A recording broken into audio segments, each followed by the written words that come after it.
另外来关心的是，这劳工退休的新制呢，是自2005年来施行，20年来煞无对这个时代的需求来调整，这是损害到劳工的权利。即马是有劳工团体针对劳退的制度来提出6大诉求，因是指出讲，希望政府会使来检讨这个制度，互无共产业甲无共年纪的劳工拢会当得到保障。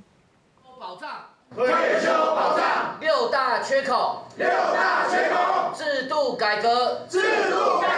刻不容缓，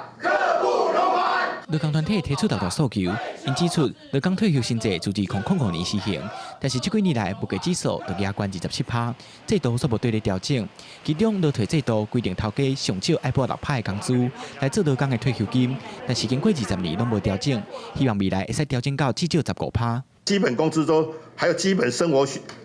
所得大概要3万5才够，但是他们呢，平均劳保按照统计处的资料，平均劳保领了1万9，从6%调到15%以上，而且15%以上还算是低的，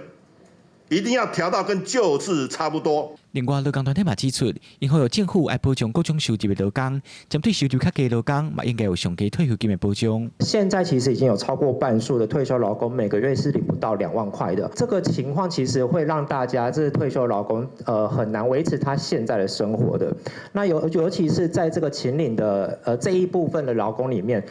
女性劳工更是占了60%。劳工团体表示，劳保的新制度也有真侪需要调整的所在，包括到113年已经有超过3成的人伫投保薪水的顶限，希望政府会使调悬年资和薪水的限制，嘛要继续调整制度，让劳工的权利通符合现代生活的需求。记者桂宗林、曾春佑台北报道。